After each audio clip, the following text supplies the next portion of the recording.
We are up for a crazy Atlantic hurricane season. It may be even worse than that of 2005, the year that brought us Hurricane Katrina. That one took 1,392 lives and cost the country over $100 billion.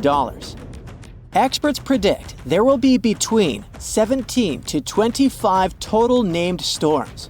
Some of these storms are about to become hurricanes, with winds reaching over 100 miles per hour or higher. We're already seeing storms sweep across the country, bringing dangers like tornadoes, flooding, and hail. You gotta thank the El Niño Southern Oscillation, or ENSO, for this. This complicated term has to do with El Niño and La Niña, the two giant forces that basically shape our world. Normally, winds in the Pacific Ocean blow west along the equator, moving warm water from South America towards Asia. This warm water is replaced by cold water rising from the depths of the Pacific. But during El Niño and La Niña, this usual pattern is messed up. El Niño is the warm phase of the ENSO cycle. During El Niño, the equatorial winds weaken, causing warm water to shift back towards the west coast of the Americas. This means less cold water rises to the surface. The weather in northern parts of the US and Canada become drier and warmer because of it. But there are wetter conditions in southern states. In the Atlantic, El Niño weakens hurricane seasons, and it ramps up hurricane activity in the central and eastern Pacific. In Africa, it brings more rain to East Africa but less to southern Africa, West Africa, and parts of the Sahara. La Niña is the cold phase of the ENSO cycle. During this phase, the westward winds along the equator in the Pacific are stronger than usual, and they push more warm water towards Asia. And because of it, colder, nutrient-rich water rises to the surface along the Americas' west coast. These colder Pacific waters push the jet stream northward, giving us drier weather in the southern US, but wetter and colder conditions in the Pacific Northwest and Canada. La Niña also brings warmer winters to the southern US and cooler than normal temperatures to the north. La Niña usually calms hurricane activity in the Pacific, but intensifies it in the Atlantic. In 2023, El Niño was in charge, and it took most storms up before they got to the US. But this year, we've switched to La Niña, and this lady brings us colder water in the Pacific and a pattern that lets storms move a little farther west and reach the Caribbean. And when they get there, they can easily move into the Gulf and affect Florida and other states. The upcoming intense Atlantic hurricane season also has to do with a strong monsoon season in West Africa. It creates moisture and waves off Africa's coast and can travel along the Atlantic and spur hurricanes. The Atlantic hurricane season runs from the 1st of June to the 30th of November, and most activity happens between mid-August and mid-October. Since the 1950s, tropical cyclones have been given names to make it easier for meteorologists to inform the public about them. You're more likely to remember that Leslie is coming than Hurricane X34D is on the way, right? So there are 20 names on the alphabetical list this year, from Alberto to Beryl to Valerie and William. Let's hope it won't get as terrible as the Galveston hurricane. The most fatal natural disaster in U.S. history hit Texas in the year 1900. A Category 4 hurricane smashed into Galveston, demolishing over 3,600 buildings with winds over 135 miles per hour. It took the lives of between 6,000 and 12,000 people. One of the reasons it became so fatal was poor communication policy. Days before the disaster, it was clear to a professional weather forecaster that the storm was moving west. But the Weather Bureau in Washington predicted it would go over Florida and up to New England, which was way off. The Bureau was just 10 years old then, so hurricane science in the US wasn't very advanced. Cuban scientists were excellent at tracking storms because their region is so prone to them. So they knew it was heading towards the Gulf of Mexico. Unfortunately, the director of the Weather Bureau was so jealous that the Cuban forecasters were better than the American ones that he cut off the flow of information from Cuba and made it difficult for local forecasters to issue warnings without going through Washington. In the days before the storm hit, the chief observer in Galveston began to suspect that Washington's forecast was wrong and tried to warn the city, but it was too late. The hurricane left Galveston in ruins. After this hurricane, the Weather Bureau started improving communication both internationally and within the U.S. The officials in charge are doing everything possible to improve forecasts, support the people, and help the affected areas recover more easily after the hurricanes hit. They're going to try new forecast models to predict tropical cyclones getting stronger, help emergency and water managers prepare for potential flooding, and protect people and infrastructure. Coastal weather buoys in the tropical Western Atlantic and Caribbean have been upgraded, and new drifters and sail drones, underwater gliders, and a lightweight drop sonde will provide real-time data. There are also some things you can do to ensure your safety before, during, and after a hurricane. If you live in a hurricane-prone area, Florida, Georgia, and the Carolinas, you must always be prepared before the high storm season. Make up a family disaster plan that will outline your actions during an emergency. Map out several evacuation routes in case your primary one is blocked, and decide on a meeting place if you get separated. You can arrange drills to teach family members how to shut off water, gas, and electricity, and even make sure the youngest knows how to call emergency services. Pack a disaster kit that will be ready to go at a moment's notice. It should include essentials like food, water, a first aid kit, and flashlights to last at least 72 hours on your own. You can buy a generator to make sure you have electricity in case of a power outage until the power returns. Keep it in a secure place, away from rain and rising water, with proper ventilation. You're also going to need self-powered radios and flashlights. If you can, add a safe room to your house that's strengthened to withstand high winds with reinforced concrete ceiling, floor, and walls. Make sure you have enough canned and non-perishable food and bottled water for at least 3 days. When the storm is about to hit, head north to get away from it, where it will be much weaker by the time it gets there. It's much safer to keep your family and pets together away from the storm than trying to ride it out at home. Try to go in one car if possible. Always follow local evacuation orders, especially if you're in a mobile home. Fill up your gas tank and give yourself plenty of time to get out. Never leave your pets behind. Debris, floodwaters, or flying objects can be dangerous for them. If you're staying put during a storm, you need a safe spot for you, your family, and your pets. This place shouldn't have any windows or skylights. If you're hiding at home, close all interior doors and secure the exterior ones. Quickly find an interior room with strong walls and no windows, like a bathroom or closet. If your home isn't safe, look for a community shelter. Get to your shelter at least 2 hours before the storm hits so it doesn't catch you outside. Bring a battery-powered radio with extra batteries for updates every 15 to 30 minutes. Never leave your shelter even if it seems calm, as conditions can get worse quickly, especially if you're in the eye of the storm. For extra protection, lie on the floor under something sturdy like a table. Don't use electric appliances, phones, or showers during the storm. Don't leave your shelter until you get the official all clear from the authorities. Be careful. There will be many hazards outside. You look out the window and see the trees moving uncontrollably. The winds are so powerful, they're practically tearing down anything in the street. There are also tons of water raining down on you. You're driving as fast as you can, but suddenly your car stops.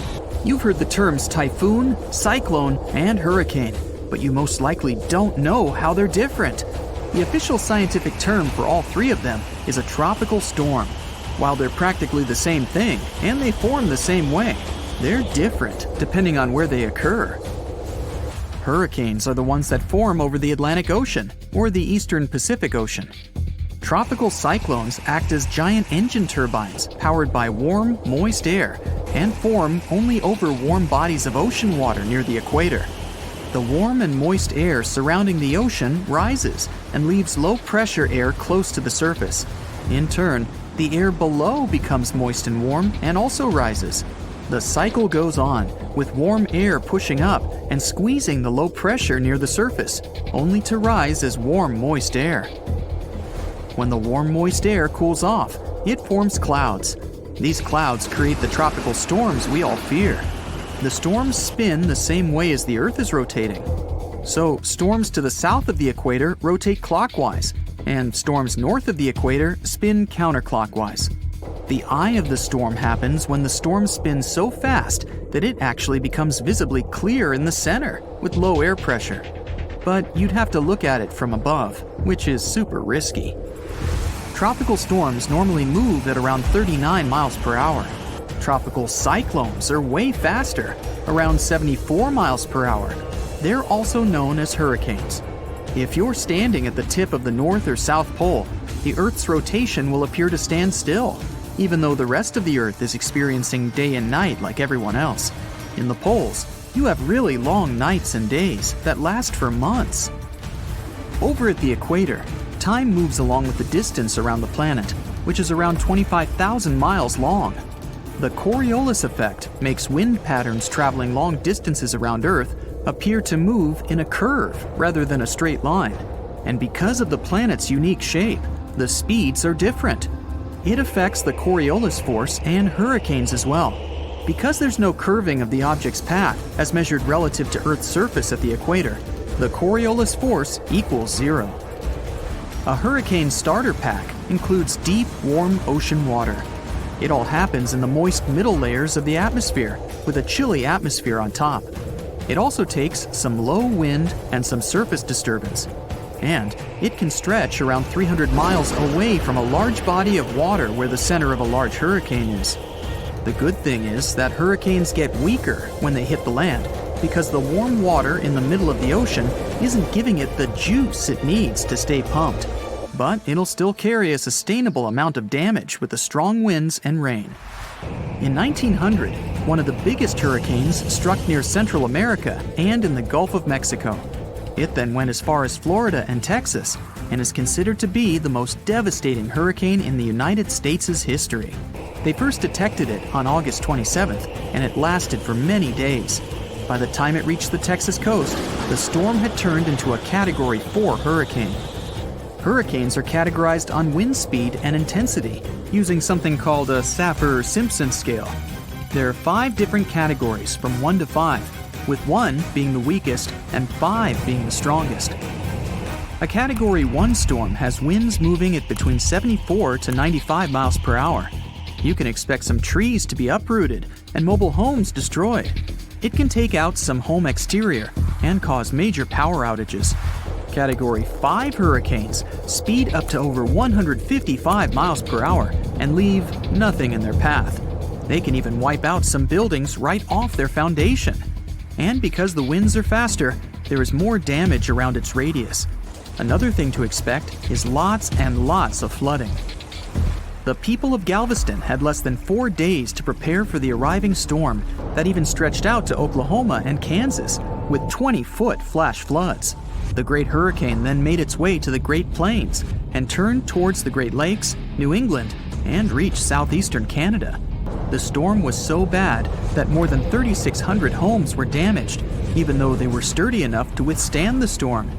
Given the population numbers back then, it was equivalent to hundreds of thousands of houses destroyed, if not millions.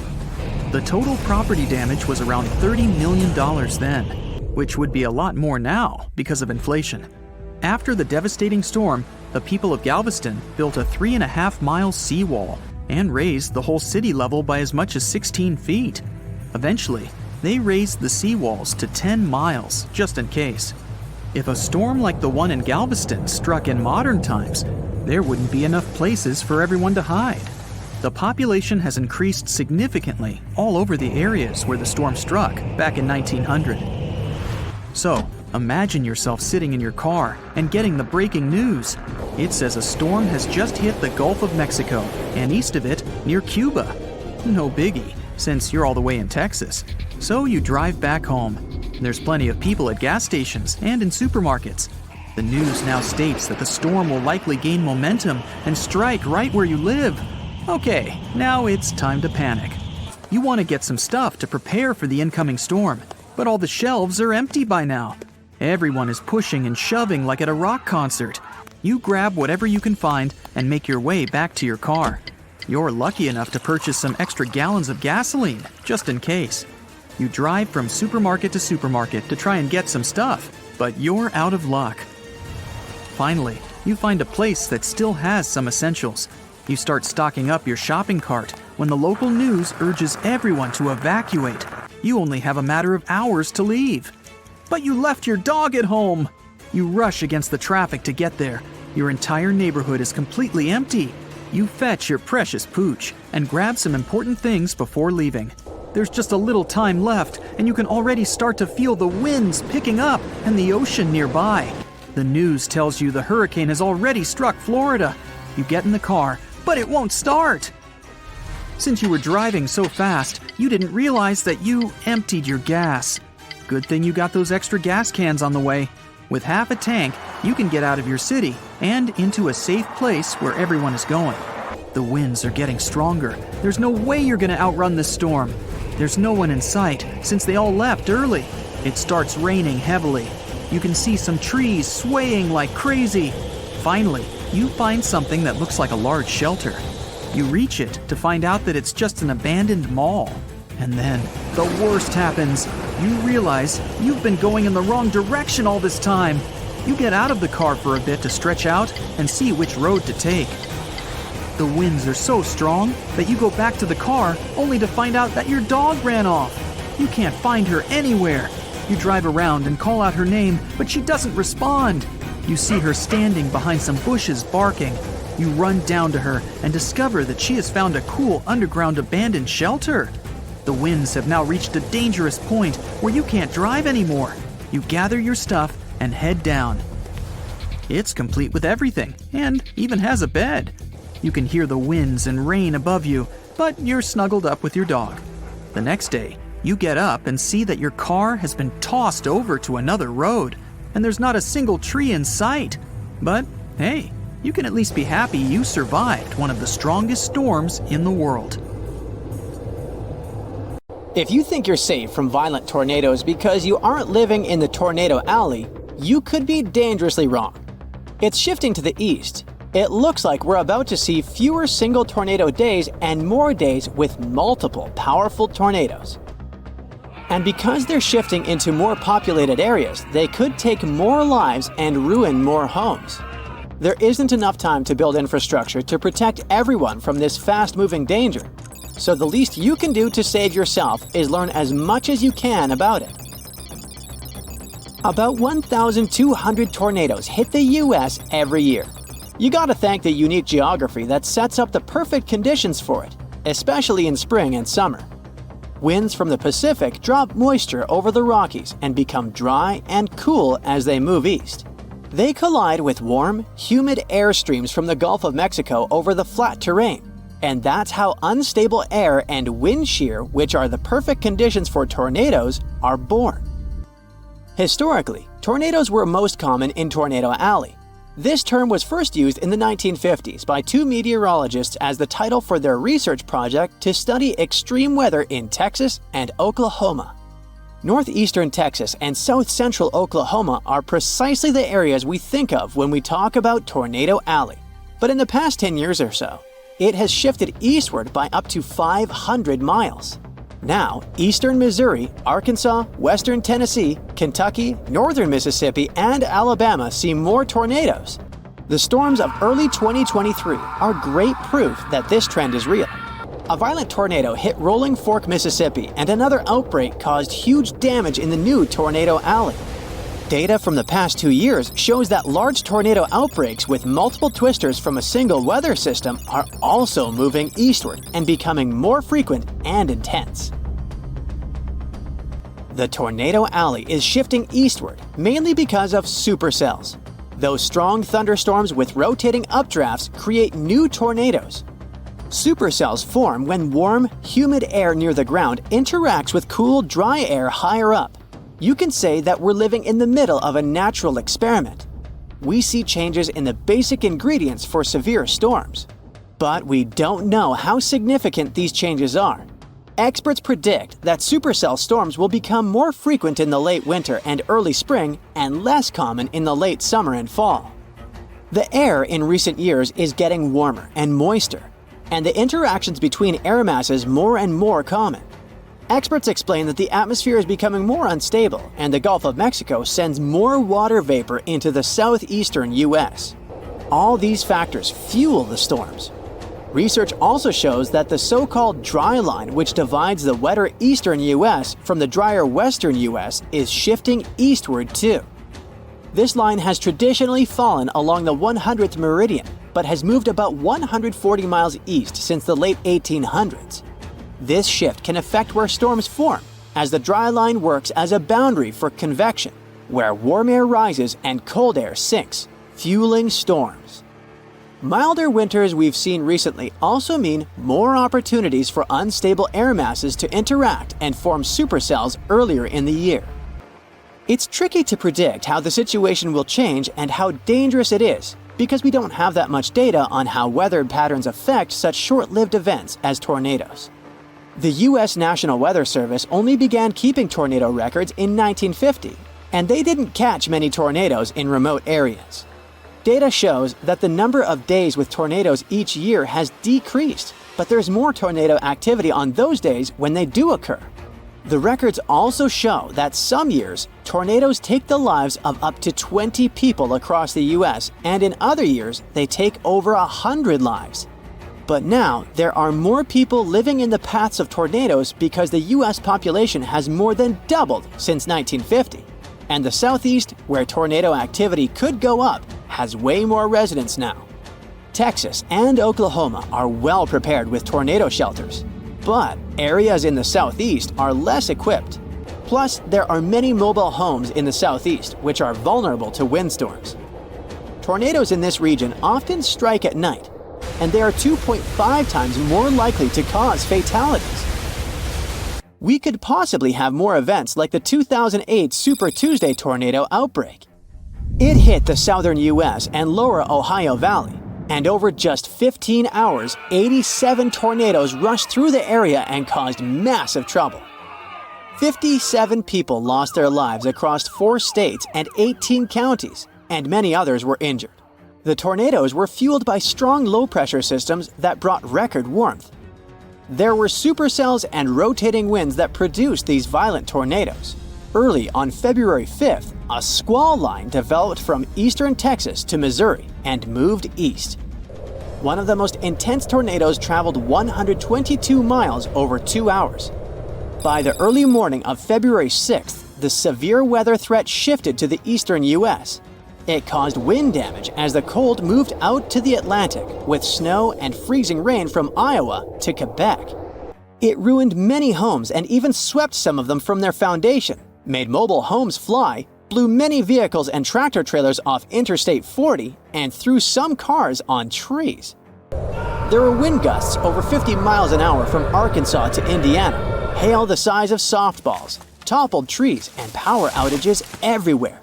Some areas were flooded because of heavy rains and melting snow.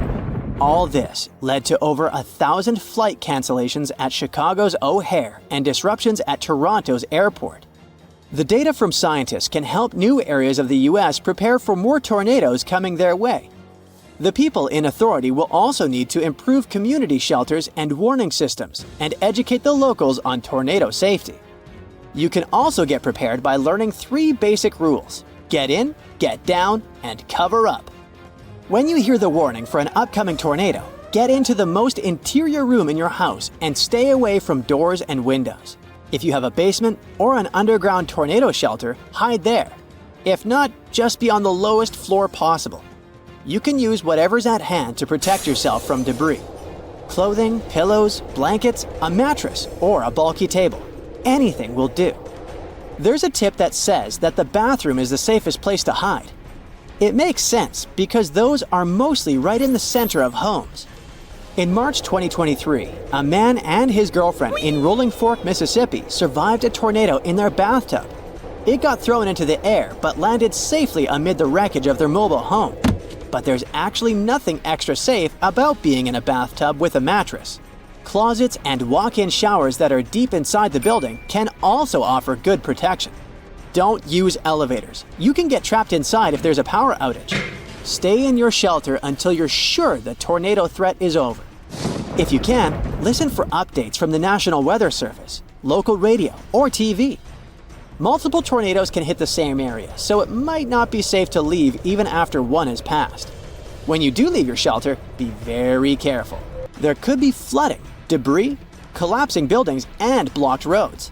Stay away from fallen power lines and puddles with wires in them, and don't use matches or lighters in case of gas leaks. Stay away from damaged buildings as they could collapse at any time. Being in a car during a tornado isn't much safer than being out in the open or in a parking lot. Many people get injured trying to drive away from storms. Tornadoes can produce hailstones the size of softballs and can easily smash a windshield. If you find yourself outside when a tornado hits, try to get inside any building you can find. If that's not possible, get as low as you can. Even a ditch or culvert can be safer than your vehicle. This is John. John seems to attract all kinds of bad weather and natural disasters wherever he goes. See for yourself. One day, John notices his dog is restless. The pooch keeps scratching the entrance door and wandering around the house. He even tries to hide in the corner, howling and barking. When some mugs start to clink in your cupboard, John realizes what it means.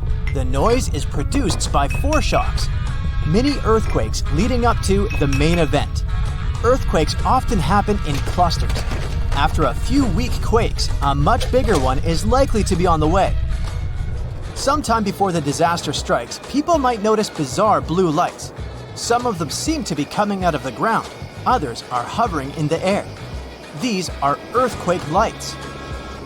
They may appear days or mere seconds before the ground starts shaking. Now, John is walking along the ocean shore. Suddenly, he sees the water retreat from the beach. Really fast. Uh-oh. John, run away as quickly as you can and find some high ground. A tsunami is coming. And your life might depend on how fast you react. If John spots a bizarre and unexpected rise in sea level, it can be another sign of an approaching tsunami. This happens in 40% of cases. The incoming water is the first tsunami wave. The second one, way larger, will come in about 10 minutes. John can also notice seawater bubbling, swirling, and creating bizarre patterns. It's another sure sign a tsunami is near.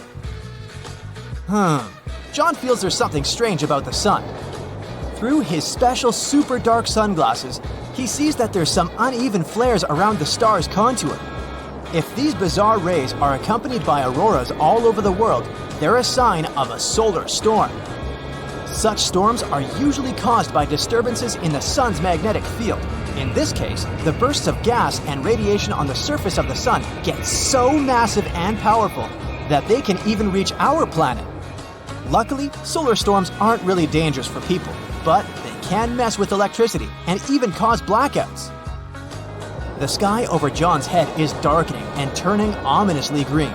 Something hits him on the forehead. Ouch! He picks up the offending object. It's a hailstone, but it's not that cold outside, and it's not raining. Soon, he hears some noise. It's approaching rapidly and turns into a loud roar. It sounds as if a freight train is moving towards him, but it's not a train. It's a tornado. The funnel isn't visible behind a cloud of debris, but John can't mistake this rotating column of air for anything else. Are you on the road, John? Then get as far away from your car as you can. Fast! Find a ditch, lie down in it, and cover your head. Oh, you're inside? Then get away from the windows and hide underground if possible. And please, John, be very careful if you spot some conically shaped clouds. Those mean severe storms. And if you notice that such a cloud starts spinning around, immediately search for shelter. The cloud is transitioning into a tornado right in front of your eyes. On the bright side, John should only worry about warm conical clouds. Cold ones are totally harmless.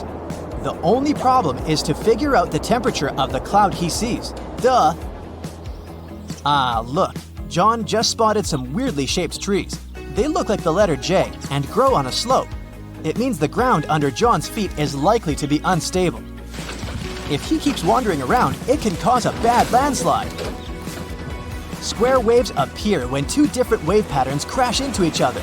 This phenomenon does look kinda awesome. No, don't go into the water, John. Keep watching it from the shore. Cross currents in that spot can easily pull even a skilled swimmer under the surface. John keeps walking along the shore. At one point, he sees wild, choppy waves carrying ocean debris and seaweed. This time, he stays out of the water. He knows it can be a sign of a strong rip current. It can carry a swimmer far away into the ocean.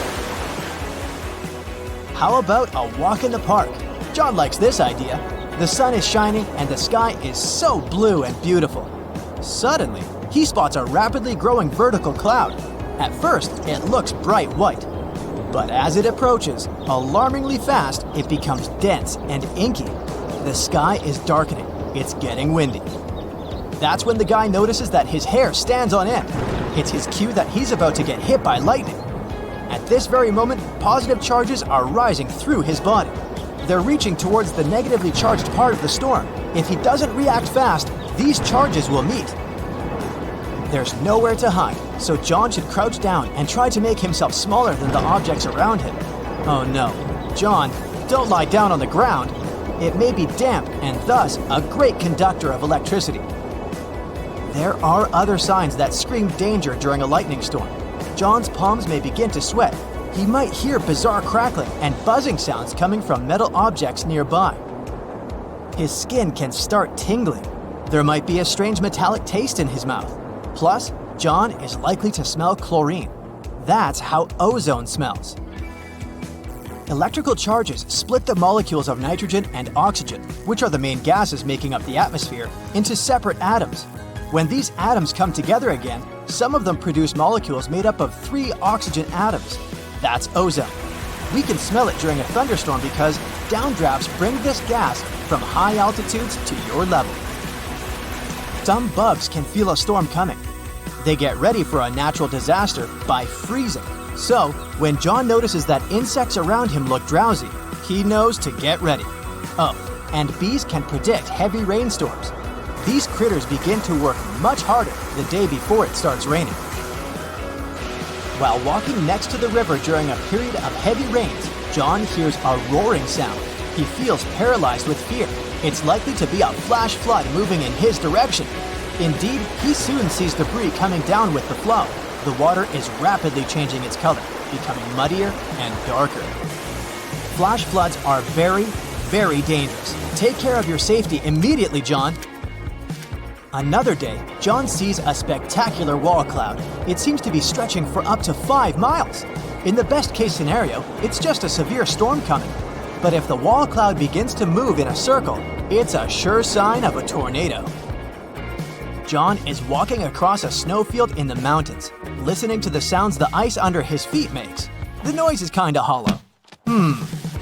Quickly check whether there are cracks around your footprints, John.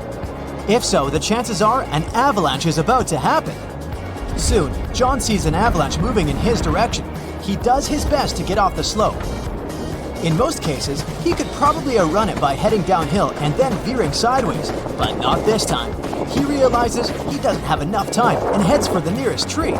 If John keeps holding on to it really tightly, the avalanche might not pull him along. But if this doesn't work, he should try to swim up to the snow's surface while the avalanche is still moving. On a pretty nice summer evening, John notices leaves with soft stems droop all of a sudden. It might be because of an upcoming storm. Right before extreme weather arrives, the air usually becomes more humid. Leaves also get damp and heavy, and the wind easily flips them over. John lives in a pretty old house and is used to having cracks in the interior walls, but one day, he notices that some of them have widened. And look, there are a few new ones. It's an alarm bell. He lives in an area with loads of limestone, so new cracks can mean a sinkhole is about to open next to his house. John is hurrying home, trying not to waste time admiring shelf clouds. They look like something from a sci-fi movie. They form when warm and moist air gets caught in a thunderstorm updraft, and these ominous clouds most often mean a storm is coming.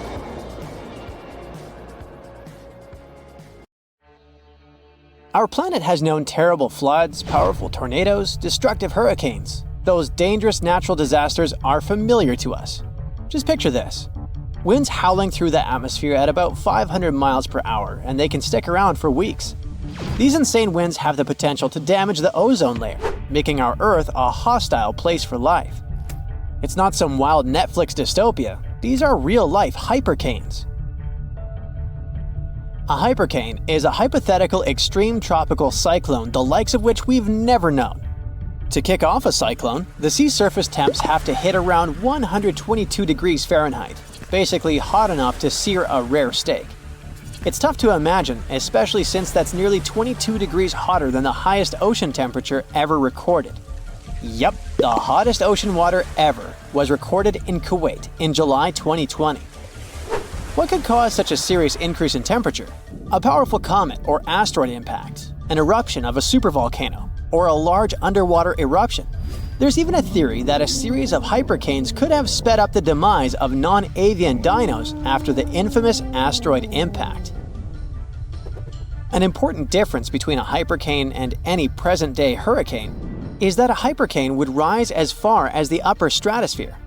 That's up to 25 to 35 miles over the surface of our planet.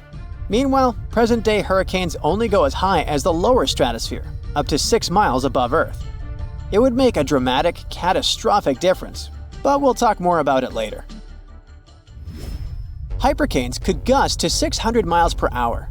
For comparison, the most powerful recorded tropical cyclone in terms of maximum sustained winds was Hurricane Patricia.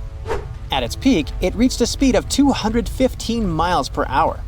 This speed pales in comparison with that of a hypercane. Can you imagine how much destruction such a natural disaster could cause? Should they ever form, hypercanes will also have an enormous lifespan. They could rage for a couple of weeks, if not more. Extremely low pressure inside hypercanes would support massive storm systems the size of North America. At the same time, hypercanes could be as small as 15 miles across. Such relatively tiny formations would lose their strength in no time after wandering into colder waters. On the other hand, the waters after a hypercane could hypothetically remain hot for weeks, hot enough for more hypercanes to form. Since a hypercane would reach far up into the stratosphere, there would be a real chance it could damage Earth's ozone layer. And it would have devastating consequences for life on our planet. The ozone layer absorbs some of the harmful radiation from the sun, preventing it from reaching the planet's surface. Let's just hope to never see a hypercane in our lifetime. Another potential disaster that could seriously harm Earth could be the activity of our very own sun. I mean a massive solar flare. Few natural disasters can wreak as much global havoc. A solar flare wouldn't destroy buildings like a tsunami or earthquake. It wouldn't end lives in the same way an asteroid or a supervolcano would. But if the worst comes to the worst, it would destroy the entire electronic infrastructure of our planet. Recovering from the consequences of this catastrophe would cost trillions of dollars. An incredibly powerful solar flare could cause loads of infrastructures to fail, including communication, medicine, banking systems, and transportation. Earth would be left without electricity for a long time, and people wouldn't be able to reboot the already broken power grids. Water supply systems would be out of order. There would be no food in supermarkets. In 1859, people in different parts of the world woke up in the middle of the night because it was so light outside, they thought it was already morning. The skies were illuminated with colorful auroras. They showed up even in the regions where no one had seen them before, like the Bahamas, Hawaii, or Jamaica. Telegraphs got electrically charged, even though they were disconnected. Fires started in many regions. In other words, the consequences were already catastrophic, even when technology barely existed. Imagine the avalanche of problems a solar flare could trigger today. Then there are gamma-ray bursts. You can't come across this kind of radiation in your everyday life. A gamma-ray burst occurs when two neutron stars collide when a massive star collapses. Gamma rays could turn into a serious danger to our home planet. If a gamma-ray burst happened close to Earth, it would likely rip our ozone layer away. And you already know how crucial this layer is. Plus, gamma rays could create ground ozone. This kind of ozone could seep into the ocean since it's water-soluble, and that would lead to a mass extinction of marine life and plants. According to some theories, if a gamma-ray burst occurred within around 200 light-years away from Earth and its jets were pointed directly at us, our planet would be vaporized. If the distance was greater, but still in the Milky Way, the resulting radiation would sterilize all life on the side of the Earth pointing towards the burst. Another catastrophe that could potentially destroy our planet might be a supereruption, an eruption of a supervolcano. Yellowstone Park is located on top of one of those. The last massive eruption in that region happened about 664,000 years ago. The next eruption might be due anytime soon. Luckily, at the moment, there's no evidence that the supervolcano is waking up or getting ready for an eruption. But if it did happen, a massive column of lava and ash would shoot up into the air to a height of several miles. The volcano would keep pumping ash for days on end. But the most dangerous consequences of the eruption for all living creatures would be ash fallout. Buildings and trees would collapse under the weight of this dense substance. In just a couple of days, a 10-foot layer of ash would cover the territory of 50 miles around the center of the eruption. After the ash got into the stratosphere, the temperatures would start to drop all over the world. The eruption would most likely be rich in sulfur, an effective sunblocker. So soon it would get so cold that there would be no summer in the entire world for a few following years. It would be hard for animals to find food and clean water. Earth could also encounter a wandering black hole, a region in space where gravity is so powerful that not even light can escape its clutches. At the moment, the nearest to us black hole is around 1,500 light-years away. Seems like there's nothing to worry about. Well, until you find out about wandering black holes. Now things definitely get creepier. If such a black hole entered the solar system, Earth would be doomed. Recently, for the first time ever, astronomers have found a solitary wandering black hole in our home galaxy. This space traveler is 7.1 times as massive as the Sun and is now 5,200 light-years away. Scientists discovered wandering black holes before, but those were in other galaxies. This one is the first to pop up in the Milky Way. Giant sinkholes could also swallow entire communities. For example, when one of such sinkholes opened up in the city of New York in the summer of 2022, it pulled a parked van into the earth. And it wasn't the only sinkhole in that area. Local inhabitants reported around 4,000 sinkholes all over the city between July 2021 and June 2022. This kind of problem is also very common in Florida, and it's much more serious than it may sound. Sinkholes open all of a sudden, pulling down everything and everyone that happens to be nearby. Sinkholes appear all over the world. They're totally unpredictable and form without warning. Luckily, experts know what causes them. In some regions, there are vast areas of groundwater. But during droughts, this water dries up, which creates large, empty caverns. After heavy rains, the surface over such a cavern is likely to collapse, creating a sinkhole within minutes. Back in the day, from 774 to 775, Earth got hit with a mega blast of radiation. This crazy burst of energy left its mark. 3 rings from that year show way too high levels of radioactive stuff. But what exactly caused it? Scientists are inclined to think that the reason was a solar flare. Some folks think maybe a massive supernova caused the radiation blast. But astronomer Phil Plait says that if that had been the case, it would have had to be less than 1,000 light-years away and would have been crazy bright. But there's no record of that happening. No bright, shiny Death Star in sight. After looking at the radioactive carbon and beryllium in tree rings, scientists ruled out a bunch of other possibilities. At first, they considered that it was a smash-up between neutron stars or a neutron star and a black hole. These types of crashes produce a super quick blast of gamma rays without any light show, which lines up best with the evidence. But these kinds of collisions are super rare. Plate thinks it's kinda unlikely that this is the answer. He figures we should only see one of these events in our galaxy about once every million years. So having one just 1,200 years ago seems pretty wild. Scientists are seriously worried about these rare events. If one happened closer to Earth, it could seriously mess up life on our planet. Even if it was thousands of light years away, a similar event today could cause chaos with all the fancy electronic systems we've come to rely on. So it's a good thing those gamma ray bursts are so rare, because if they were more common, Earth might be in for a rough ride. You may think that if our planet could withstand mega radiation blasts, it can easily withstand something less frightening. Let's say grasshoppers. Sorry to say that, but it's not exactly true. Back in 1874, during a hot summer in Kansas, things took a strange turn. Grasshoppers, or should I say locusts, invaded the Great Plains like nobody's business. They came down like a storm, blanketing houses, trees, and even poor trains passing by. These bugs were on a mission to cause chaos. Farmers had to scramble to protect their wells and just about anything else worth saving.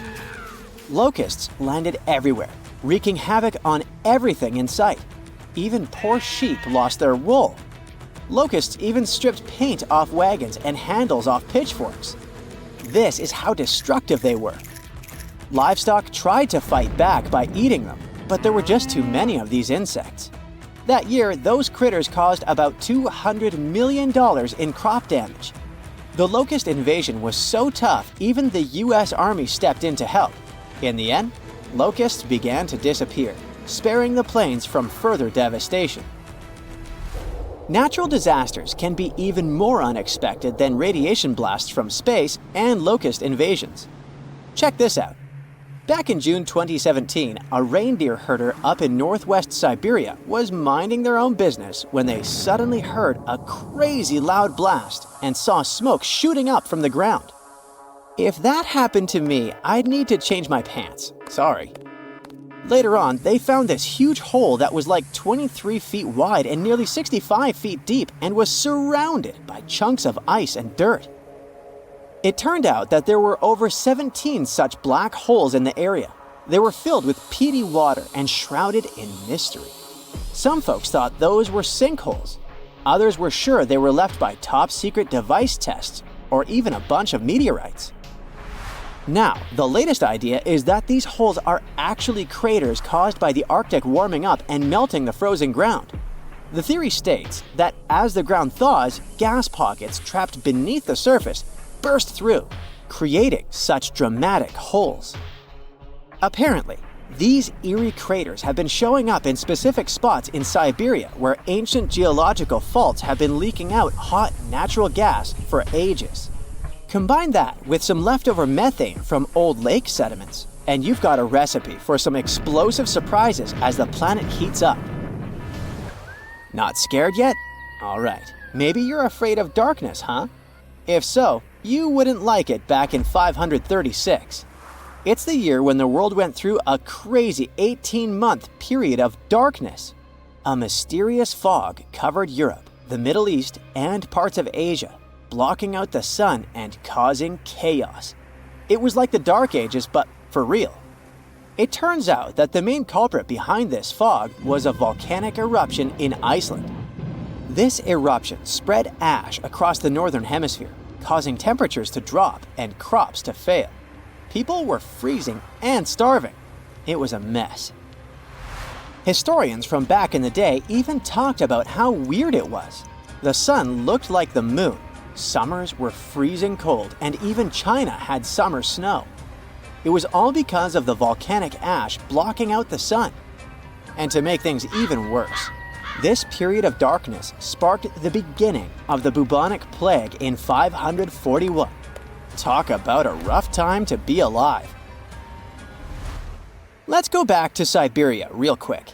Back in 1908, way out in the wilds of Siberia, an asteroid dropped for an unexpected visit. Today, we know it as the Tunguska asteroid, but it didn't get its name instantly. Local folks only caught a glimpse of the show.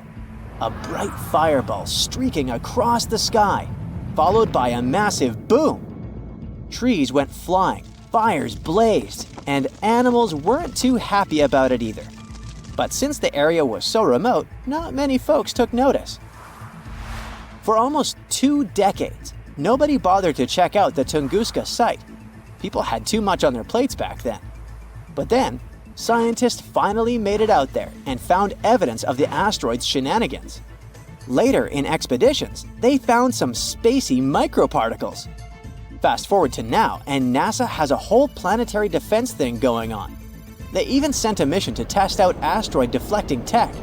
Because who knows when the next cosmic rock will come knocking on our door, right? In the middle of the 19th century, there was one more epic solar storm called the Carrington event. It may not sound like a big deal to you, but it had pretty rough consequences. The next day after the storm, Earth was hit with this insane geomagnetic storm that threw telegraphs off the rails and brought auroras to the tropics. And it's the place where they normally never show up. Turns out, all this space weather madness started with weird stuff happening on the sun's surface, like sunspots. From these spots, solar flares and other crazy electromagnetic stuff can pop out and mess with our technology. Massive solar storms like this one can shoot out from the sun at speeds of up to 1,800 miles per second. They can contain billions of tons of solar material, complete with a sassy little magnetic field that loves to mess with Earth's magnetic field when they meet. Now, listen closely. We're getting close to the next solar maximum in 2025, so it's a good time to check out the history of the worst solar storms, like the Carrington event, and take notice. Imagine if a similar storm hit today. An internet apocalypse, anyone? Businesses would be sent offline and we'd be facing some serious damages. Luckily, these mega solar storms don't happen very often. But hey, space weather is tricky to predict, so who knows when the next one will hit? Ah, beautiful! You're walking with your friend and look up at the sky. The sun looks a bit different today, like it has some kind of ring around it, a rainbow type thing. Huh? Hey, look at that! Your friend pulls his head up out of his phone. You shouldn't look directly into the… Stop everything, he says. It's a sun halo. We need to find shelter now, unless you have the world's biggest umbrella on you. A sun's halo is nature's sign that there's a snow or rainstorm on its way. It's caused by clouds that are made of bazillions of small ice crystals, flying around 20,000 feet. Sunlight goes through those crystals, which causes the light to split and refract, like when there's a rainbow. Now, don't look at the sun halo directly. It's going to be tempting because it's not something you see every day. Plus, it's really beautiful. But ultraviolet light can burn the exposed tissue of your retina and cause serious damage. So, not worth it. Grab some sunglasses and you're good to go. This phenomenon lasts about 40 minutes. These clouds are the same ones that can cause a spooky ring around the moon at night sometimes. Nature sends early signs of disasters in many ways. J-shaped trees means there's a landslide coming. Since the ground is moving slowly, the trees grow into the supercellifiable shape. Try to find a flat area and avoid going near any trees, unless you have superhuman strength. You're on a nice walk on the beach. Sand, sun, not a cloud in the sky. Then, out of nowhere, you see the ocean going back away from the shore. Suddenly, you can even see bits of coral, small fish, and other random small sea animals. That's a good sign to leave. There might be a tsunami on the way. A tsunami is formed when there's an earthquake underwater, and it can hit the coast at 500 miles per hour. It's mostly a Pacific Ocean thing, but why risk it? If there's a channel of choppy water on the beach, stay away. There might be a rip current under the surface that can be extremely dangerous. Sometimes waves hit the shore in a weird way, which forms these rip currents. You might see a strange gap in the waves. Or you might notice random bits of seaweed going in all different directions. If you don't ever find yourself caught in a rip current, try to stay afloat and don't waste your energy swimming against the current. Yell out for help and try to float your way along the beach. Once you break out of the channel, swim diagonally to the shore. If you find yourself in the ocean and see a group of sharks swimming, okay, this scenario doesn't sound good either way. Well, the good news is they're not necessarily coming for you. The bad news? The sharks might be trying to escape from a huge tropical storm or even a hurricane. Sharks can sense these things, so when nature gets angry, they group together and swim deep under the surface to get to safety. You probably shouldn't follow them. Good luck! The golden rule since ancient times: follow the animals. Insects, rats, and snakes leave their homes a couple of days before really big earthquakes. Scientists can't track or really explain how they know it's coming. It seems animals really can sense earthquakes, maybe because they feel those smaller initial shock waves that we don't even notice. What if you see animals running towards you? Well, that could mean you're about to get eaten for breakfast. Or it means there's a wildfire behind them. Amphibians like frogs, toads, and salamanders try to protect themselves by burrowing down into the ground. Others just run. Before you start running alongside them, check to see if you can see smoke. You don't want to sprint flat out for nothing.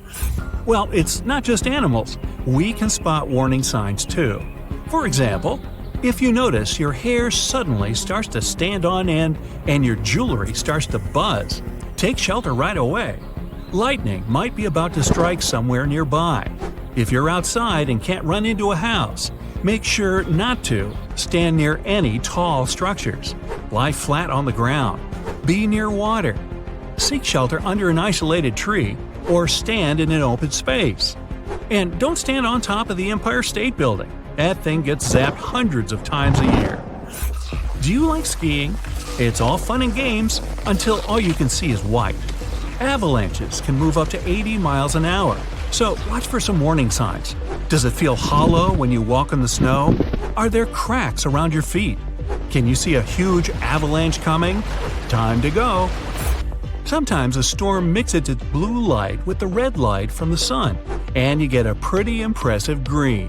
Enjoy it from a safe distance, preferably indoors. This super tall thundercloud usually means you're about to get smashed by hail, or worse, a tornado. Find cover somewhere, like in an underground parking lot or a basement. It might be a bit embarrassing if you're wrong, though. Okay, we know volcanoes can be dangerous, but the lakes near them? Is anything not a sign of danger?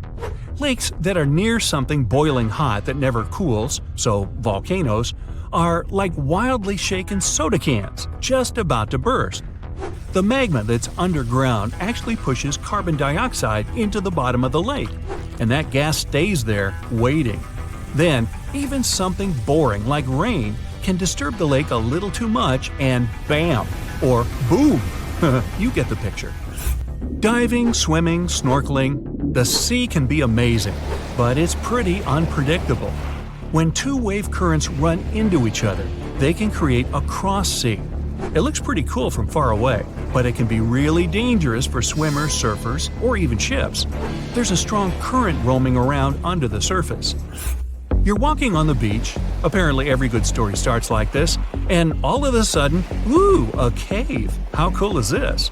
You should probably go in there, explore a bit, and no. If there's a full moon out, you might not be able to get out of that cave. A full moon affects the tide and makes it lower than usual. That cave might be more accessible, but instead of an exciting adventure, you could end up trapped in there until the next full moon. Bring a big lunch. A wall cloud is one of those things you're both excited and scared to see. Scared because you don't know what it is. Excited because, well, how often do you see something like that? Whatever you feel, tell your legs to start running. During a thunderstorm, these wall clouds sit lower than anything else and can be up to 5 miles long.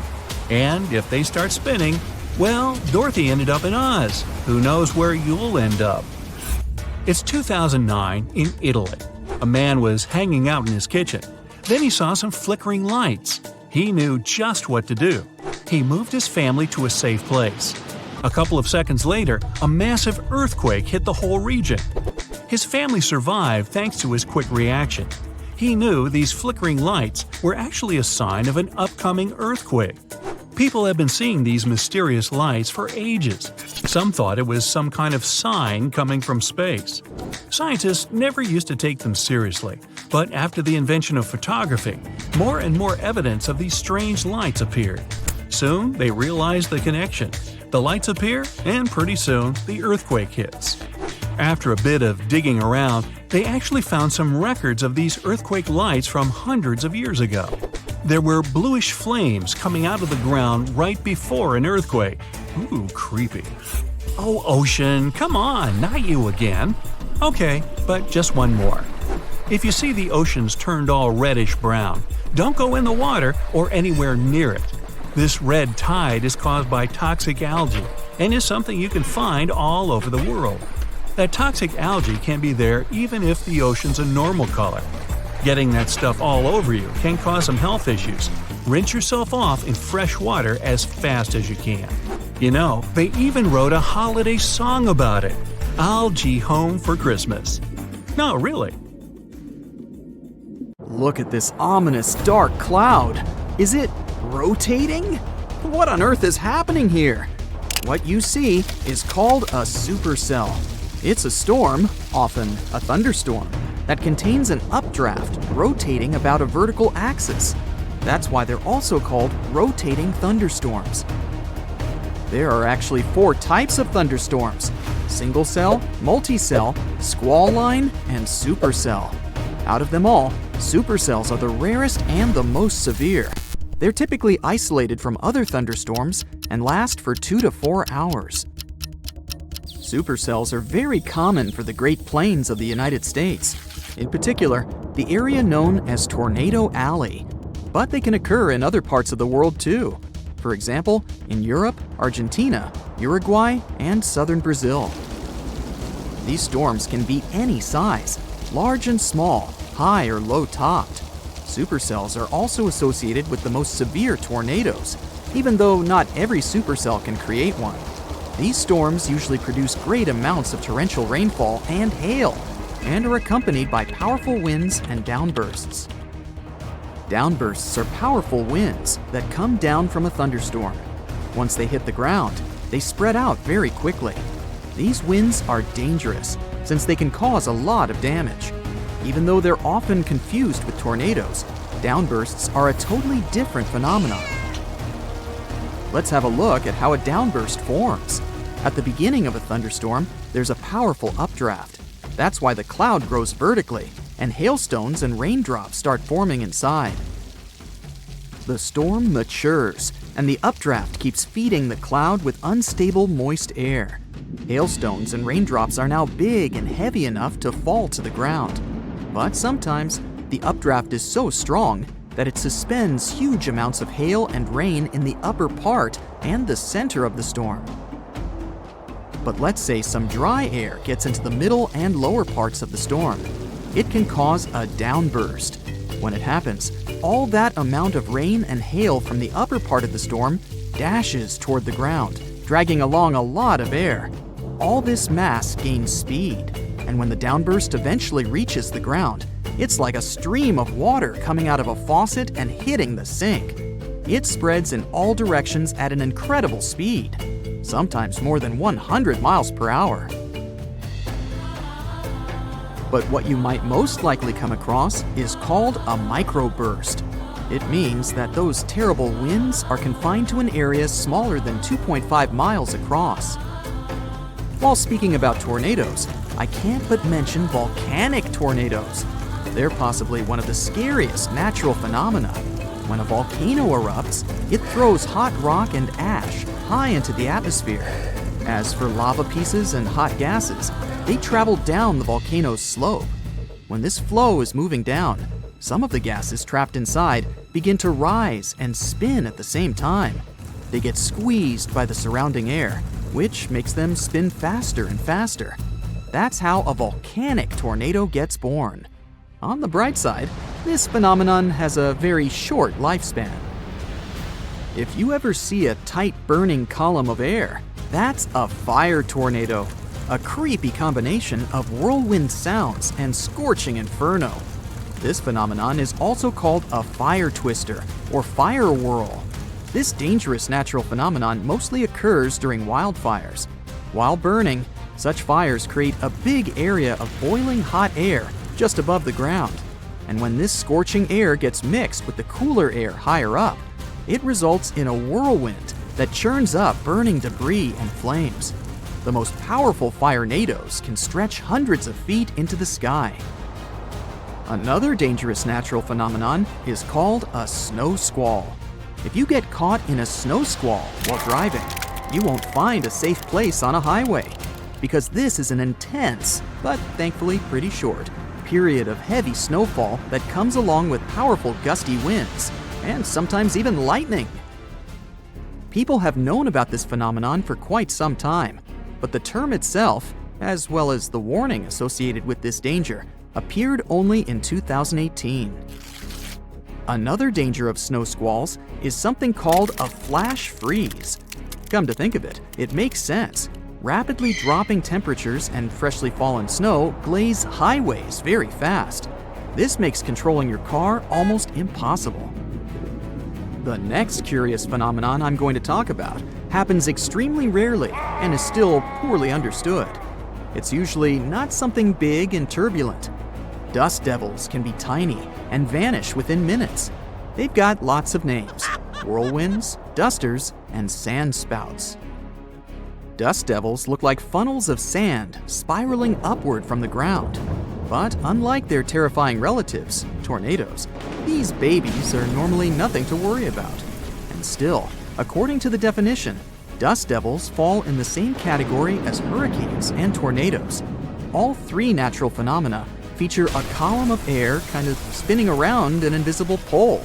They're all formed during the collision of different types of air, moist versus dry, or hot versus cold, and so on. But hurricanes usually form over a body of water where cold air slides under warm air. Tornadoes spiral down from the sky when hot air rises through a mass of cold air, and dust devils form on the ground. Even though we call them dust devils, they can actually swirl any loose debris. The main criteria: the pieces have to be small and light enough to be lifted by a fast-moving vortex. By the way, do you know that some clouds can predict extreme weather? For example, shelf clouds. They look like something from a sci-fi movie. They form when warm and moist air gets caught in a thunderstorm updraft. These ominous clouds most often mean a storm is coming. Those huge white lumps over your head are called mammatus clouds. They can make you believe the sky is falling. Most clouds form when air rises into the atmosphere, but mammatus clouds appear when moist and cool air goes down and mixes with dry air. The result is these unique puffed rice clouds. By the way, if you see this phenomenon in the sky, bad weather is just around the corner. Morning glory clouds are extremely rare and harmless. They look like massive tubes stretching across the sky. They can snake for more than 600 miles, sitting relatively low. Most researchers agree that these clouds appear when an updraft squeezes through the cloud. This creates the signature rolling appearance. The cool air at the back of the cloud makes it sink downward. The best, but not the only, place to see the morning glory is Australia's Gulf of Carpentaria. If you decide to travel there to see these clouds, choose a period from late September to early November. Ever seen huge round disks in the sky? Most likely, those were lenticular clouds. They usually form over large and high places, like mountains or hills. When strong wind bumps into some barrier, this creates an air wave. The air kind of wraps around the obstacle, and the higher the barrier is, the colder the air that is rising over it becomes. At some point, the moisture it contains turns into water droplets, and they form these unusual clouds. Lenticular clouds can look like waves, a pizza, or even a stack of pancakes. And these clouds, on the contrary, form low in the sky and after some bad weather. Rainbow clouds appear on top of puffy low-altitude clouds after thunderstorms. They usually hover at the height of around 6,000 feet. When the water vapor they contain condenses, the resulting droplets act like prisms. This forms multicolored caps over the clouds. And a pretty scary bonus fact for you. One of the most common causes of wildfires is lightning from thunderstorms. But have you ever heard of a wildfire that triggered a thunderstorm? Well, now you know.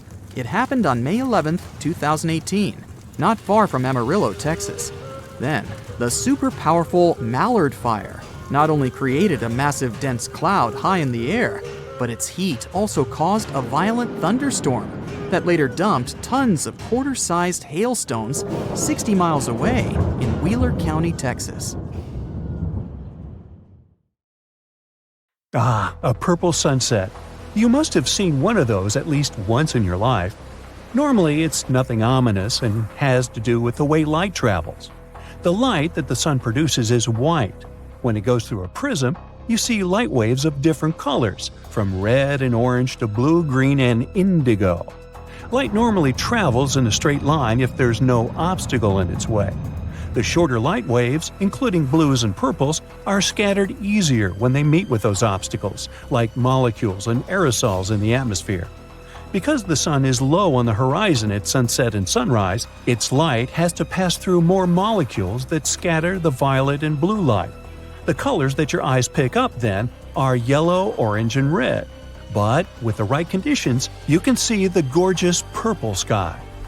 Sometimes purple sky appears for much scarier reasons. It can be caused by hurricanes, wildfires, or dust storms. The concentration of vapor in the air increases, and the light scatters more than usual. Dust, a setting sun, and low cloud cover all contribute to this natural show, too. The sky turns orange and red at dusk if there's still enough light. Then it gives off pink hues, which mix up with a dark blue sky above. Now, do you remember what happens when you mix pink and blue? You get the color purple. Not every hurricane makes the sky turn purple, and trying to predict if it's going to happen is like trying to forecast a rainbow. Still, people reported several major hurricanes made the skies turn purple. Now, green skies might look just as spectacular as purple ones, but they actually also scream danger. They're usually there to tell you a thunderstorm, hailstorm, or a tornado is somewhere nearby. The unique color is a result of yellow sun rays getting mixed with the blue light coming from storm clouds. So you're enjoying a nice day by the ocean with a fresh breeze in your hair, when suddenly you notice the water starts retreating from the beach at a huge speed. This is a sign for you to start running as fast and far away from the beach as you can. This most likely means that a tsunami is on the way. A quick reaction maximizes your chances of survival. Now, if you notice the sea level is rising, but it doesn't seem too extreme, it could be another sign of an approaching tsunami. It happens in 40% of cases, and the incoming water is the first tsunami wave. The next one, way larger and more dangerous, usually follows in about 10 minutes. Another thing about tsunamis is that they like to arrive with some loud sounds. People describe them as thunder, the sound of a locomotive, a helicopter, or just a loud boom. Do you see a channel of choppy water on the beach? It's in your best interest to stay away from the water. There might be a rip current under the surface that can be extremely dangerous. Sometimes waves hit the shore in a weird way, which forms these rip currents. You might see a strange break in the waves, or an area with a different color than the rest of the water. Random bits of seaweed going in all directions is another rip current warning sign. If you happen to find yourself caught in a rip current, try to stay afloat, but don't try to go against the current. You'll only waste precious energy. Scream for help and try to float your way along the beach. Once you break out of the current, swim diagonally to the shore. The next time you spot conically shaped clouds in the sky, remember it's a good time to start looking for some shelter. If it just stays like that, a severe storm is on the way. But if a cloud of that shape starts spinning around, it means it's about to transform into a tornado. If you have bees nearby, they can save you from big trouble one day. These hard-working little guys get more active than usual when they feel like a storm is on the way. They speed up to collect more nectar before it hits them, and once they're done with it, they'll always come back to the hive 10 to 15 minutes before heavy rain, even when there are no obvious signs of it coming. Their secret is super sensitive hairs on the back that can pick up electrostatic buildups from storm clouds. For centuries, people have noticed that animals act weirdly a couple of days before big seismic events. Dogs can't start barking, cows halt their milk, and toads, rats, and snakes leave their homes. It looks like animals can feel smaller initial shock waves that humans don't even notice. Scientists have tried to find some legit explanation for it and run endless tests and experiments. But so far, they're still on their way to explaining this mystery. Can you smell ozone in the air? When a thunderstorm is on the way, it's the most distinct and pungent smell you can pick up. An electrical charge of lightning sets it free from higher altitudes. The other, more pleasant smell of rain is petrichor. Rainwater wakes up molecules on plants, trees, concrete, and asphalt. Their aroma spreads all over the place. You can even feel that smell in your own mouth. All those positive ions in the air that a lightning bolt sets free gets mixed with ozone and your saliva, and that's how you get that bitter metallic taste. When lightning is about to strike, you might hear bizarre crackling, buzzing, or vibrating sounds coming from metal objects nearby. Your palms may begin to sweat, and then you can feel your hair stand on end. That's a clear call for action, and that action is to run for your life. Positive charges are going through your body trying to reach toward the negatively charged part of the storm. Trust me, you don't want these charges to meet. If you see no shelter that you can reach fast, try to make yourself smaller than the objects around you. Drop down your umbrella and stay away from wire fences, metal pipes, rails, and other metallic objects. And don't lie flat on the ground, it's likely wet, which means it's a great conductor of electricity. If you suddenly notice crevices in the asphalt next to your house, it could be a sinkhole warning sign. Inspect your house on the inside. Does that door begin to jam?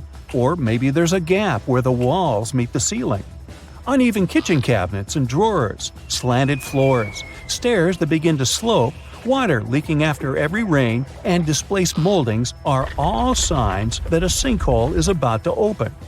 To find out if it's definitely a sinkhole and how dangerous it is, you gotta consult with an engineering company.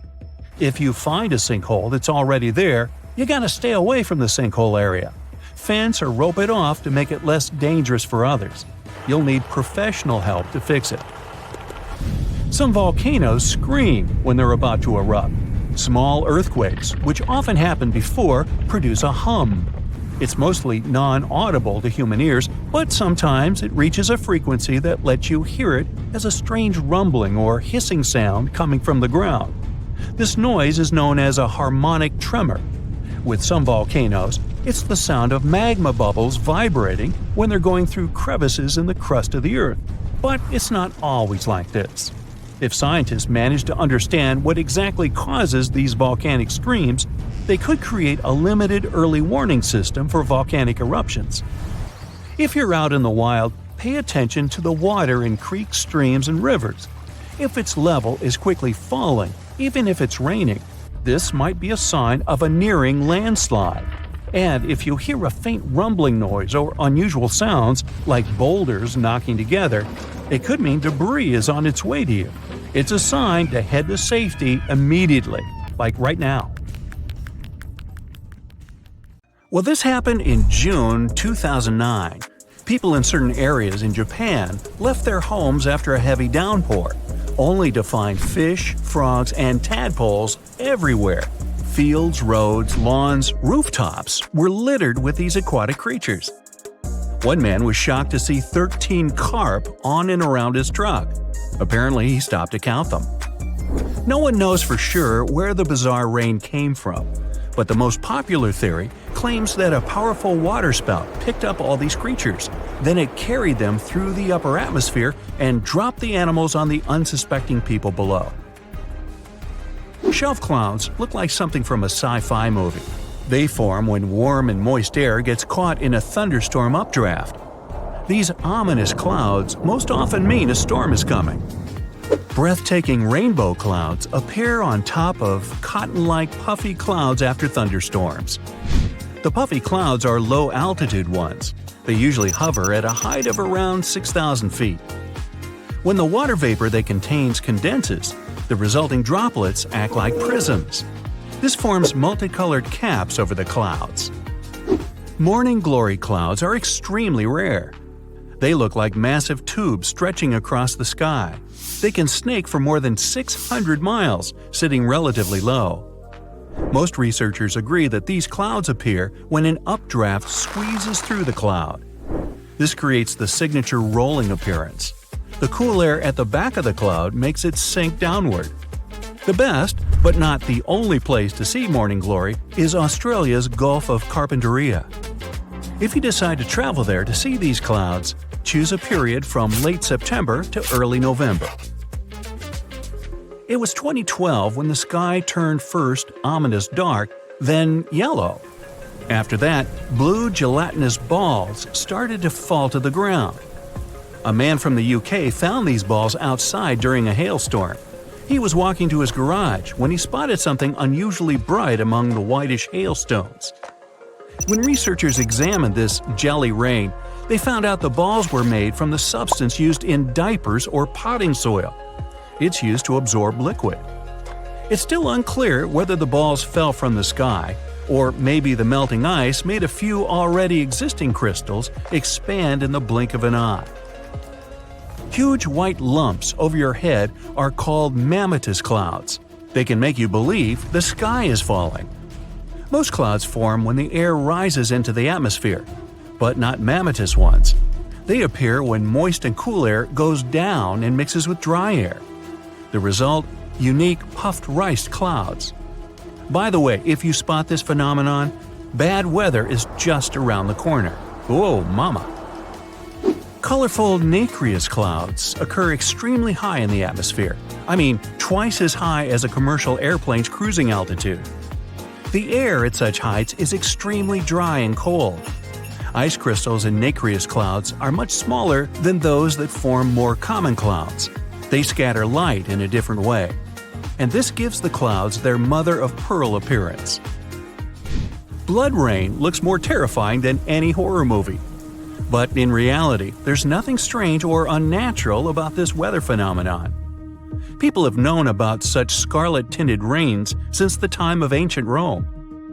Sometimes powerful winds lift red dust into the atmosphere and carry it far, far away, to another galaxy. In the end, this dust gets mixed with clouds, which colors the rain. By the way, dust from coal mines can make the rain black. Pollen is responsible for yellow rains, and some other kinds of dust can turn the rainwater white.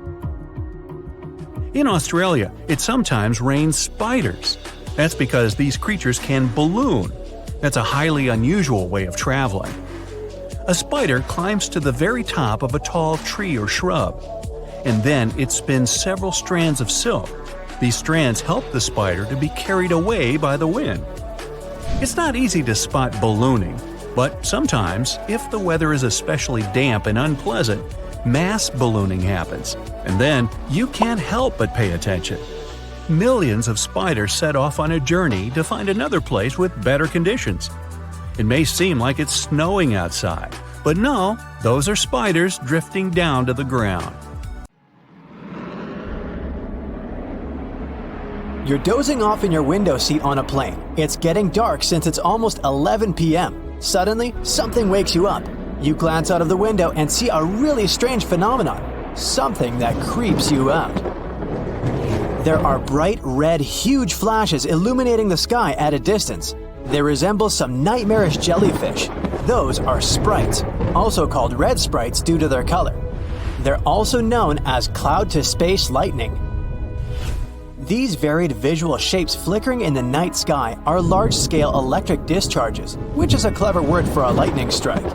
They occur high above thunderstorm clouds at altitudes of 30 to 56 miles. That's why you can see them so well from your plane window. The coolest thing about sprites is that they're positively charged lightning. This is a very rare type that makes up a mere 5% of all lightning strikes. People first spotted this phenomenon in 1886, and it was first photographed in 1989. In 2018, the legendary Niagara Falls, located at the border between New York State and Ontario, Canada, managed to surprise everyone. Tourists who came to admire the roaring waters found the falls frozen. Well, the waterfalls weren't frozen per se. This is impossible for a mass of flowing water that huge, but microscopic water droplets, as well as the mist, formed a crust of ice over the rushing water.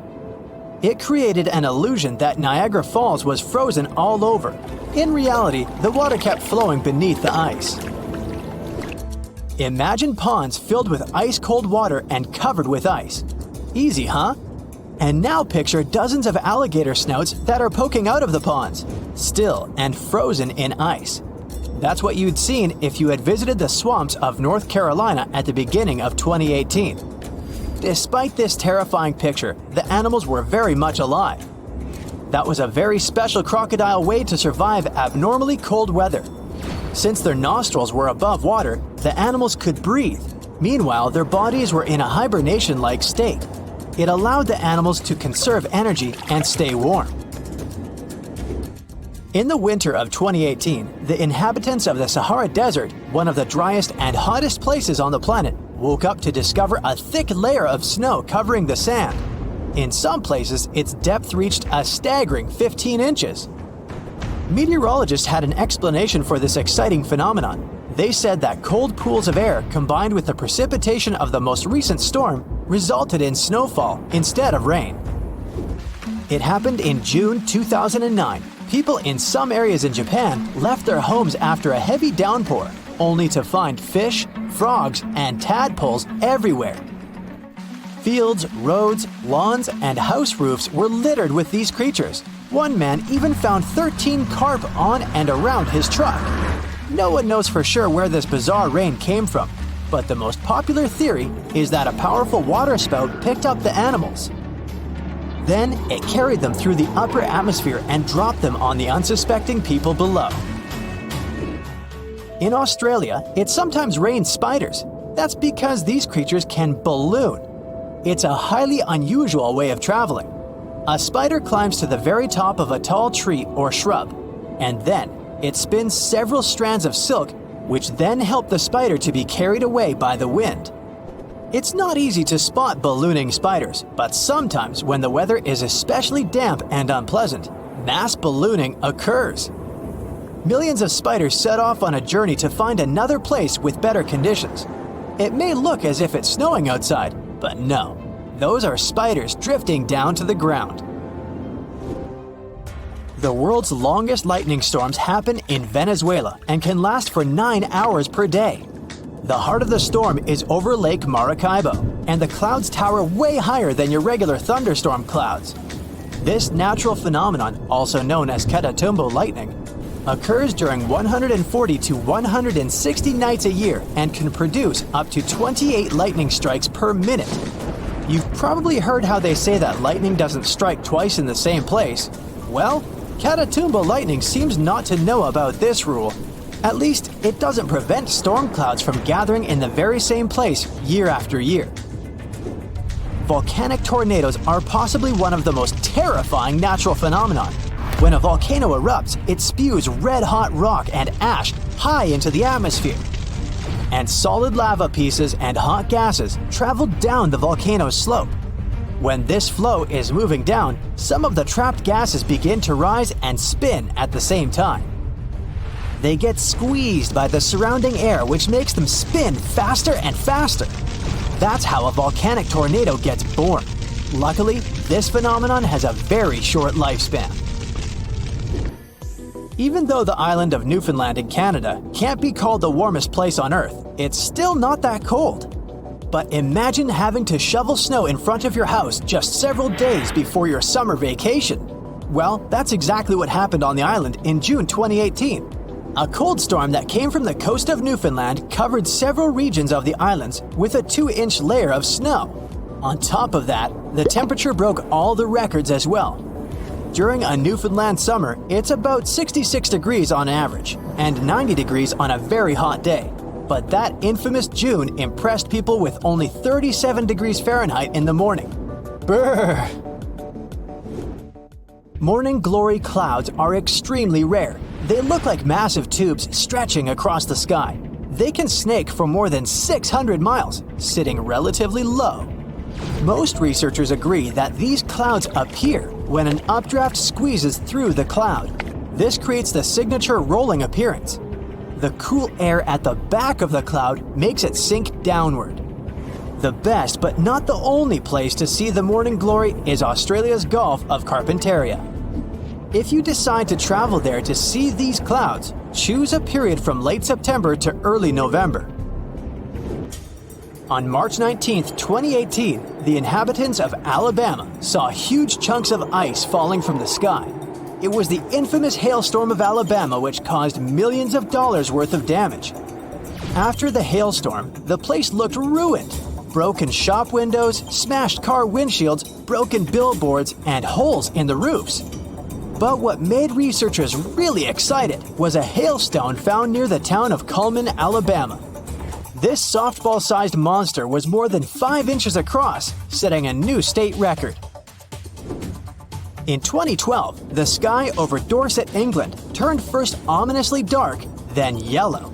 After that, blue gelatinous balls started to fall to the ground. A local man was walking to his garage when he spotted something unusually bright among whitish hailstones. When researchers examined this jelly rain, they found out that the balls were made of the substance used in diapers or potting soil. It's used to absorb liquid. It's still unclear whether the balls fell from the sky, or maybe the melting ice made a few already existing crystals expand in the blink of an eye. In March 2018, people in northern Nevada could see the rarest and most bizarre cloud ever, a horseshoe cloud. It sure looks bizarre and kinda scary. But meteorologists know that this interestingly shaped vortex happens when a flat cloud travels over a column of warm, rising air. This air creates the shape and adds some spin to the cloud's movements. Such clouds are very fleeting and usually last for only several minutes. Cylindrical snow donuts occur when a wind gust decides to play snowballs. It starts to roll some snow across a snowy area. If it was a real snowball, it would eventually become too heavy for the wind to move. But the center of a snow donut is hollowed out. This happens because its inner layer is too thin and gets blown away when the donut is formed. This makes it lighter than a regular snowball. That's why it also rolls further. Unfortunately, you can't just go and find snow donuts. They're rare because they appear in very precise conditions. Now, have you ever wondered about the longest time it rained nonstop? Even an hour of rain could be a big deal if you're hanging out in a dry spot like the Atacama Desert in South America. It can set a record for that place. But in super rainy spots like the Amazon rainforest, having 40 days of rain in a row might not even turn heads. Interestingly, we only have rainfall records where people live and keep track. Many towns and cities skip the whole rain data collection thing. Plus, there are so many places on Earth where nobody lives, like rainforests or the open ocean. So our rainfall knowledge is a bit patchy. Now, if we were to talk about records, Hawaii has a couple. People there have some seriously long rainy days, especially on islands where winds come from the mountains. From 1939 to 40, they recorded 331 days in a row with measurable rainfall. If you're a person who likes to watch the rain at home with a cup of tea, this might sound ideal to you. But we need to see the sun at least occasionally. Getting some sun is good for your body and soul. Obviously, you get vitamin D. Just 5 to 15 minutes of sunlight a few times a week can make a real difference. And have you ever heard the phrase sunny disposition? Researchers found that people feel down when there's not much sun around. Sunny days make us happier. Sunshine boosts your serotonin, which fights off bad moods. That sunny serotonin isn't just for your mood, it also helps you sleep. And it's also a heart assistant. When the sun hits your skin, your body releases something called nitric oxide, which chills out your blood pressure. Healthy blood pressure means a healthier heart. Now, go tell that to the people who had to go through 881 consecutive days of rain. Yeah, the record was set almost 3 full years of rain. This happened from 1913 to 1916 in Hanaumomaki, Hawaii. It rained like there was no tomorrow because the region is a tropical rainforest.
Time on Earth when rain fell continuously for 2 million years and completely reshaped the planet's destiny. At the end of the Permian era, around 234 million years ago, I wasn't around then, but I read about it, the Triassic period began, marked by the onset of an extended period of rainfall. This phenomenon is now called the Carnian pluvial event. Well, that's what they decided to call it. Recent studies, supported by evidence, suggest that it didn't reshape the planet in that sense, and that it was triggered by coal combustion. The rain wasn't continuous either, so we just debunked a myth here. Woohoo! Next, we have columnar jointing. This is the fancy term for groove patterns that form in lava flows, sills, dikes, and other rocky stuff. These lava creations come in all shapes and sizes. Most are seen as straight, parallel columns. Some have curves and varying widths. They can be as high as 1,181 inches. I'll save you the math. It's roughly 98 feet. The columns are formed by pressure and the cooling process. As lava becomes cooler, it shrinks and forms cracks. Once a crack starts, the lava moves around. These cracks expand to the surface of the flow. Water sneaks into the cooling lava, making it chill down fast starting from the surface, leaving its mark in those patterns. Devil's Postpile in California is a must-visit place if you want to see columnar jointing. But hey, they're found all around the world. Let's raise our heads to the sky to see something magical. Fire rainbows, also known as circumhorizontal arcs, look like flames dancing above the clouds. To see these eye-catching arcs, you need a special cloud type called cirrus clouds and the sun at least 58 degrees high in the sky. It's a VIP collaboration between sunlight and clouds. Let's break it down further. Take London, for instance. It's around 51 degrees north. Now, sorry Londoners, no fire rainbows for you. Now we move to deep waters to see underwater crop circles. These are giant circular patterns found in 1995 near the shores of southern Japan. Locals were baffled. They dubbed them mystery circles, as if the ocean had a secret talent for sand art. The mystery was solved in 2011. The unlikely artist turned out to be a tiny pufferfish, just 5 inches long. The researchers found out that males were on a mission, spending a solid 7 to 9 days building their circles by swimming in and out and using their fins to carve valleys into the sandy floor. They decorate the peaks of their creations with bits of shells and corals, turning their sandy canvases into masterpieces. Okay, they don't do it for the sake of art. The curious circles have a purpose. The sandy center of the circle serves as a nest. Male swimming moves mix things up, getting sand particles just where they need to be. When a lady pufferfish swims by, the male twirls and dances, swirling sand around. If she is impressed and thinks he is the one, She lays her eggs in the sandy heart of the circle. There you go, another happy ending. Now let's look at frost flowers. You might have seen thin sheets of ice that look like delicate petals and sometimes pop up from the stems of plants. The ice is about as thick as a credit card. It forms when the weather is cold outside. The soil is damp but not frozen, as well as plant stems. Not all plants produce these frost flowers, and the conditions must be just right. Here's how it happens. The water inside a plant stem gets pulled up from the ground. When it freezes, it expands and cracks the stem vertically. As it hits the chilly air, it turns into ice. As more water gets pulled up through the crack, it keeps pushing out super thin layers of ice. Whether a frost flower looks like a narrow ribbon or a wider one depends on the length of the crack. And the way it curls and shapes itself into these petals is random, or the reason might lie in the difference in friction along the sides of the crack. These frost flowers are unique and delicate, and they don't last long. They melt or just disappear quickly. To spot them, keep an eye out for tall grass, especially in places that don't get mowed much. Pay attention to purple ironweed, blackberries, and wing stems. It was September 2nd, 1859. People all over Europe and North America woke up at night, confused and still tired. They were sure it was already morning. It was so bright outside. But when they looked out of their windows, they discovered it wasn't sunlight. The skies were lit by countless intense auroras, red, green, and purple. They were so brilliant, one could read a book as easily as in the afternoon. Auroras appeared even in the regions where they had never been witnessed before, like Cuba, the Bahamas, Jamaica, and Hawaii. Cool visual effects weren't the only thing that both mesmerized and horrified people. The most high-tech stuff at that time, telegraph wires, shorted out throughout Europe and the US. Sparks were flying from equipment, and many human operators got electric shocks. Papers in telegraph offices burst into flames. All the machines were immediately disconnected from their batteries, and still, they mysteriously kept sending broken messages. Fires, ignited by short circuits, spread over large areas. Colorful lights kept dancing overhead. All this caused panic and total confusion. Earth's inhabitants had never seen or experienced anything like that before. At that time, very few people knew that the sun was to blame for the chaos. One of them was English astronomer Richard Carrington. At about 11 a.m. on September 1st, the man was standing by a telescope in his private observatory. He was watching sunspots on the surface of the sun. Suddenly, two patches of intense white light broke out. They looked as bright as direct sunlight. At that moment, the astronomer didn't know what a terrible commotion these flares would cause. Later, it became clear that the sun had produced an epic geomagnetic storm and unleashed it at our planet's protective layer. Wave after wave of charged particles slammed into Earth's atmosphere. The planet's magnetic field wasn't powerful enough to stop them. It gave way, and the storm hit Earth, causing havoc. The phenomenon got the name of the Carrington event. So far, it's been the worst solar storm ever recorded.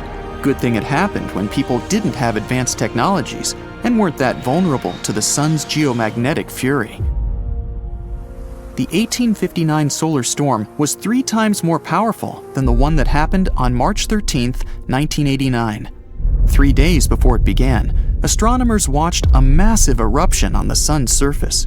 Within a couple of minutes, a billion-ton cloud of gas was hurled away from the star. It rushed straight toward our planet at a speed of millions of miles per hour. On Monday the 12th, the huge mass of solar plasma reached Earth's magnetic field. This storm was so fierce, it lit spectacular auroras and created underground electric currents beneath North America. These currents must have found some weaknesses in the power grid of Quebec, Canada. In less than 3 minutes, the entire city lost power. Millions of people found themselves in pitch-black streets, dark buildings, and stuck elevators. They woke up in freezing cold homes, unable to cook breakfast.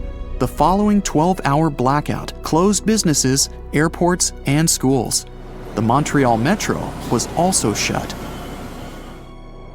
In the US, hundreds of power grids started to have problems minutes after the storm hit Earth's surface. Luckily, none of these issues led to a blackout. The storm was severe enough to disrupt satellite communication systems and radio signals. Some space satellites tumbled out of control for a few hours. Lots of them had mysterious problems that went away as soon as the storm began to subside. No newspaper mentioned it, but in 2012, Earth had a close shave after narrowly missing an extreme solar storm, the most intense in the past 150 years. On July 23rd, astronomers at Space Weather Prediction Center in Colorado spotted 2 clouds of energetic particles. They erupted from the sun's surface and barreled into space. Just 19 hours later, these clouds zoomed past the spot our planet had just left. If the solar eruption had happened several days earlier, Earth would have ended up in the line of fire. So, what if a solar storm as powerful as the iconic Carrington event happened nowadays? How much more harm would it cause? Would our life get back on track after such a disaster? Before you learn the answers to these questions, let's figure out what a solar storm is. The sun is a gigantic, constantly changing ball of molten gases. Every once in a while, it spews out bursts of energy, solar flares. They often go hand in hand with something called coronal mass ejections. Those are giant bubbles of ionized gas that can speed up to more than 600 miles per second. The most powerful volcanic eruptions pale in comparison with solar flares that release 10 million times more energy. Within a few minutes, one solar flare can give out billions of tons of charged particles. Solar flares are also insanely hot, with the temperatures reaching several million degrees Fahrenheit.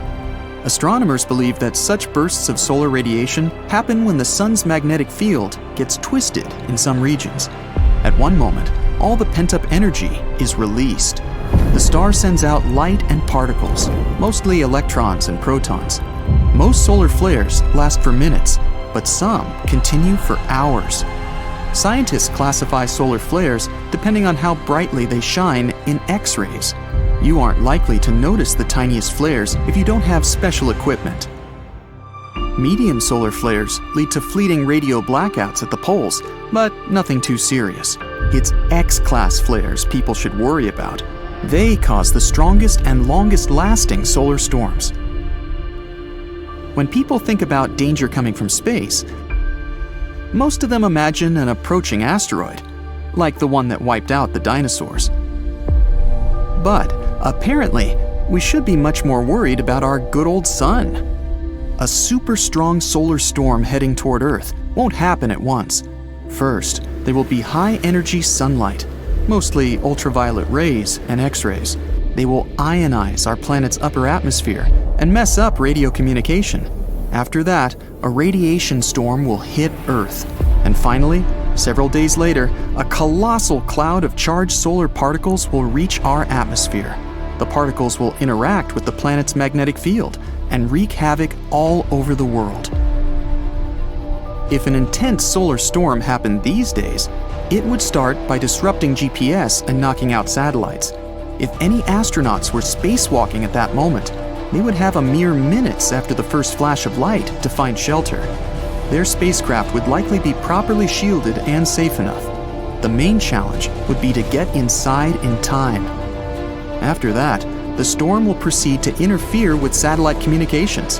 That's why tons of your daily activities, from calling your friends to paying with your credit card, would be at risk. But one of the worst consequences would be connected with power grids. Power surges caused by the particles coming from the sun would damage giant transformers. Those take ages to replace, especially if hundreds or even thousands get wrecked. In some places, a failure of one power grid would make others collapse as well, creating a domino-like reaction. Picture living without electricity for a day, a month, a year. No light, no computers, no phones. water supply systems out of order, no food in supermarkets.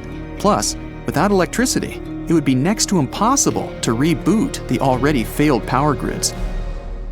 A powerful solar storm would cost people $1 trillion to $2 trillion, and that's just during the first year after it happens. It would take the world another 4 to 10 years to recover. The damage to all kinds of satellites alone would reach $70 billion. Under majestic auroras, people would have to get used to a new, dramatically different lifestyle. No doubt, we'd have some kind of warning. Modern equipment all over the world and in space doesn't stop watching the sun even for a second. Once a bad solar storm happens, people would have some time to prepare, between several hours and a couple of days. And if transformers are taken offline in time, the consequences won't be so dramatic. Now, the following news might sound scary. There are also super flares. In comparison to them, our sun's bursts of radiation are small potatoes. Super flares mostly occur in young and active stars.